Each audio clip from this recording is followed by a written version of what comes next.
Good morning friend, সবাই কেমন আছো? আশা করছি সবাই খুব ভালো আছো। আমিও ভীষণ ভালো আছি। চলো তাহলে আজকের ব্লগটি শুরু করি। আজকে আমি সকাল 10টা থেকে এই ব্লগটি শুরু করলাম, কেননা সকালে বাবুকে খাইয়েছি, পরিয়েছি।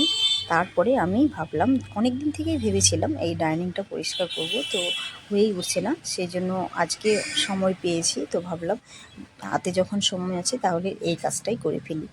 তো চলো আমি কি করি তোমাদের সঙ্গে সেটা শেয়ার করছি। প্রথমে দেখো, আমি এই যে ঝাড়ুটা দিয়ে আমি আগে ঝুলগুলো ঝেড়ে নিচ্ছি। আর সত্যি কথা বলতে আমি এই ফুল ঝাড়ুগুলো দিয়েই আমি ঝুলটা ঝাড়ি।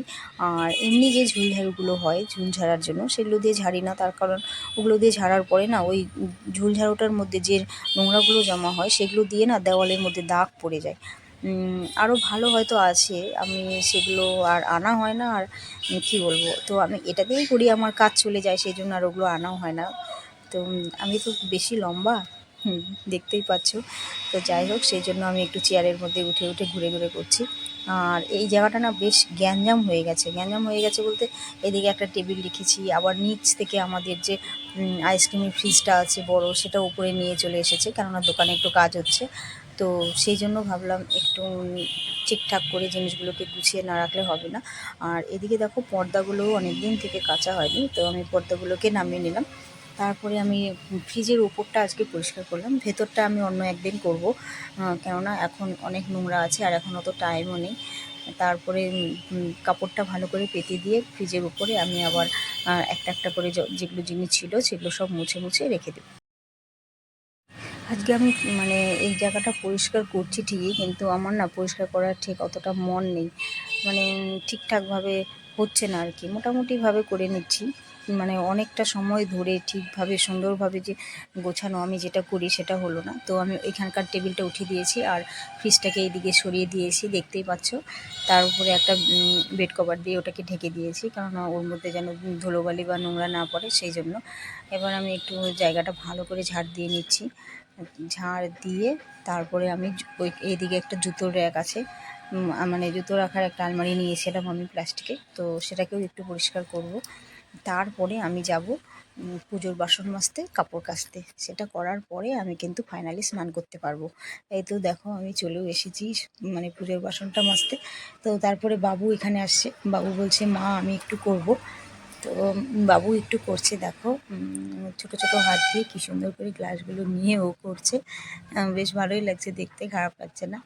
আর ছোটোদেরই কিন্তু একটু কাজ করার প্রতি বেশি আগ্রহ থাকে, যেটা বড় বয়সে অটোমেটিক কমে যায়। তো আমার ছেলে যে কী করবে জানি না।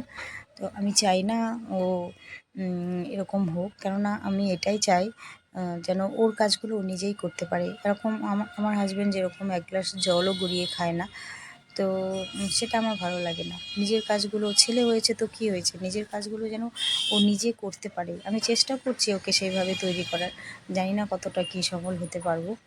তো এবার আমি কাপড়গুলোও কেচে নেব। আর কাপড় কাচাটা কী বলবো বলো তো, আমাদের আগে মাসিই কাচতো, তো মাসির কাচাগুলো না ঠিকঠাক পছন্দ হয় না। তো সেই জন্য আমরা বিশেষ করে আমি করি না এখন আর, আমি নিজেই করি, মাসিকে দিয়ে কাচাই না। আর আমার জায়েরাও মাসিকে আর দেয় না কাচতে, ওরাও নিজেরাই নিজেদের কাপড়গুলো কেচে নেয়।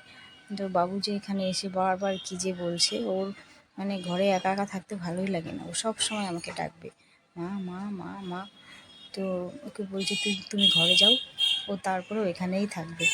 তো ফাইনালি ওকে পাঠিয়ে দিলাম, পাঠিয়ে দিয়ে আমি একটু কাপড়গুলো কেচে নিচ্ছি।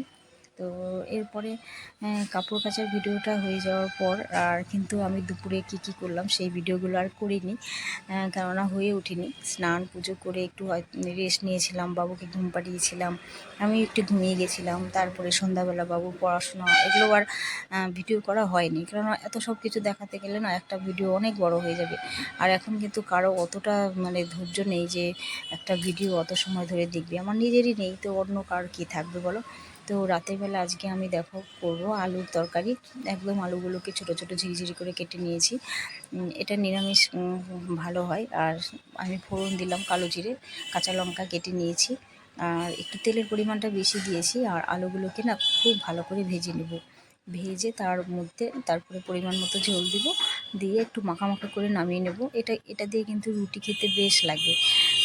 আর এই সবজিটা যদি একটু ঝাল মশলা দিয়ে করা যায় তাহলেও ভালো লাগে। আবার অনেকে এটা একটু সাদা সাদা করে করে সেটা লুচি দিয়েও খায়, বেশ ভালো লাগে খেতে, খারাপ লাগে না, আমার তো ভালোই লাগে। আমি মাঝে মধ্যে আমার বরের জন্য যদি রুটি করি তাহলে এই সবজিটাও করে দিই। এতে কি হয়, এতে ও খায় আর আমিও একটু খেতে পারি, সেই জন্য আমি করি। আর আমরা দুজনেই একটু ঝাল খেতে পছন্দ করি, সেই জন্য একটু ঝাল ঝাল করেই করি। তো আজকের ব্লগটি তোমাদের কেমন লাগলো একটু লাইক কমেন্ট করে জানাবে, ঠিক আছে?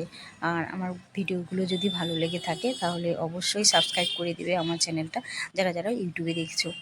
তো অনেকেই আছো যারা সাবস্ক্রাইব করে আবার আনসাবস্ক্রাইব করে দিচ্ছ, এটা যার যার ব্যক্তিগত যদিও জানি, কিন্তু তবুও যদি ভালো লেগেই যদি সাবস্ক্রাইব করে থাকো তাহলে কেন আবার আনসাবস্ক্রাইব করো সেটা বুঝতে পারি না। তো এই দেখো আমি তরকারিটাকে ভালো করে এইভাবে একটু ভাজা ভাজা করে নেব, ঠিক আছে? মানে আলু ভাজাটা যেরকম হয় একটু লাল লাল করে সেইভাবেই করব। করার পরে তারপরে কিন্তু হচ্ছে পরিমাণ মতো ঝোল দেব। এটা একটু মাখা মাখাতেই ভালো হয়, আগেও বললাম।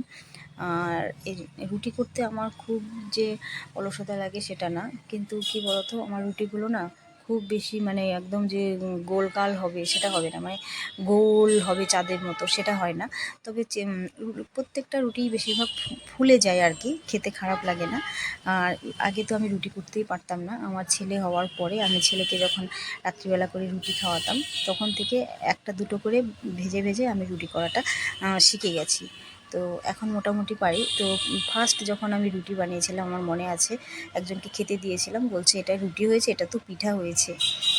মানে একটা বাচ্চা মেয়ে আর কি, ও আমার একটা ভাসুরের মেয়ে হবে। তো ও বলেছিল, কাকিমণি এটা কি রুটি হয়েছে, এটা তো একটা পিঠা হয়েছে। তো এখনও মনে পড়ে সেই কথাটা। তো যাই হোক, এখন আর পিঠা হয় না, এখন রীতিমতো রুটিটাই হয়। তো এই যে দেখো আমার তরকারিটা মোটামুটি অনেকটাই হয়ে গেছে, এবার কিন্তু আমি এটাকে নামিয়ে নেব। তো তোমাদের যদি কারো ভালো লাগে এইভাবে খেতে, তোমরাও কিন্তু করে খেতে পারো, দেখবে বেশ টেস্ট পাবে। আর তা না হলে তোমরা একটু কমেন্ট করে জানাতেও পারো তোমরা কে এইভাবে করো, আরও অন্য কীভাবে করলে টেস্ট হয়। এর মধ্যে একটু জিরা বাটাও দিতে পারো, আমি ভাজার সময় একটু জিরে বাটাও দিয়ে দিয়েছি কিন্তু, বা জিরের গুঁড়ো যদি থাকে, ভাজা জিরের গুঁড়ো, সেটা দিলেও কিন্তু বেশ ভালো হয়। এই দেখো হয়ে গেছে। তো আজকের ব্লগটি এখানেই আমি শেষ করছি, দেখা হবে পরের ব্লগে। সবাই ভালো থাকবে, সবাইকে অসংখ্য ধন্যবাদ, টাটা।